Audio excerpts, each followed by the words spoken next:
Warren, what do you do that's different than 90% of the money managers who are in the market? Certainly most of the professional investors focus on what the stock is likely to do in the next year or two, and they have all kinds of arcane methods of approaching that, but they do not really think of themselves as owning a piece of a business.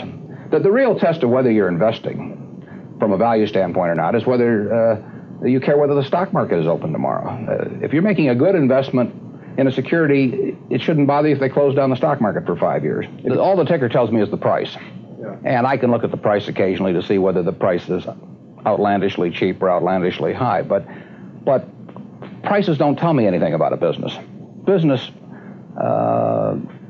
figures themselves tell me something about a business, but the price of a stock doesn't tell me anything about a business. I would rather value a stock or a business first and not even know the price, so that I'm not influenced by the price in establishing my valuation, and then look at the price later to see whether it's way out of line with what my value is.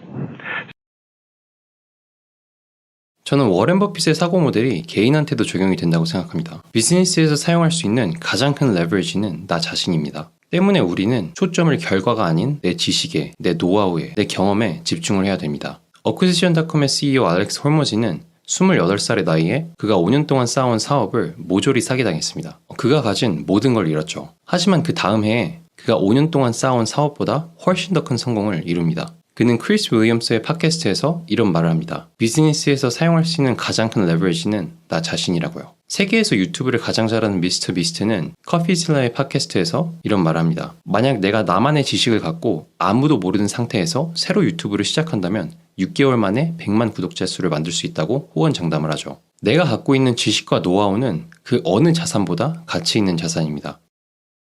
현실 세계는 매우 복잡합니다. 그래서 안티프레질의 저자 나심 탈렙은 현실 세계를 제대로 이해하기 위해선 이론이 아닌 내가 내린 판단에 직접적인 피드백을 받아야 된다고 말을 하죠. 때문에 내 안에 지식과 노하우를 쌓기 위해선 최대한 많은, 최대한 다양한 경험들을 쌓아봐야 됩니다. 그리고 그 과정에서 실패는 필연적이죠. 때문에 우리는 실패를 피해야 될 게 아닌 성공의 경험치로 봐야 됩니다. 구글의 공동 창업자 세르게이 브린은 최대한 빠르게 성공을 하기 위해선 최대한 많이 그리고 빠르게 실패를 해보라고 말을 합니다. 오크캐피털의 CEO 막스 하워드는 실패는 성공의 씨앗이라고 말하기도 했죠. 저는 이 말을 유튜브를 하면서 제대로 깨달았습니다. 전 유튜브 썸네일을 3주에 한 번씩 완전 갈아엎었습니다. 이게 같은 사람이 만든 게 맞나 싶을 정도로 말이죠. 그리고 저번 달에 제 영상들은 최저점을 찍었습니다. 근데 신기한 건 가장 크게 실패했을 때 가장 많은 깨달음을 얻었습니다. 절대로 하지 말아야 될 것을 온몸으로 체화하니까 머리가 트이는 느낌이 들었습니다. 그래서 가장 큰 실패를 한 그 다음 달에 제 기준에서 떡상을 했죠. 최대한 다양한 시도를 하기 위해선 리스크를 줄이고 최대한 빠른 피드백 루프를 만들 수 있는 환경을 만들어야 됩니다.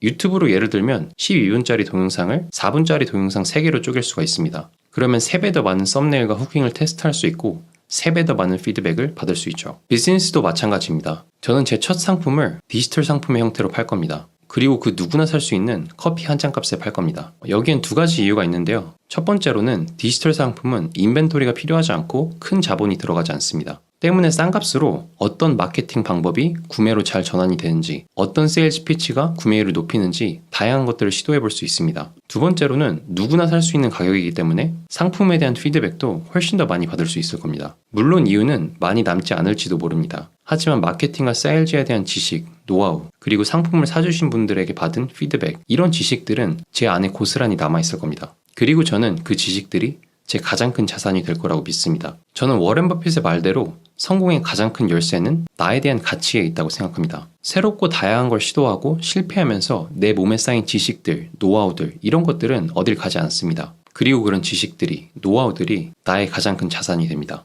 오늘도 시청해주셔서 감사합니다. 유바.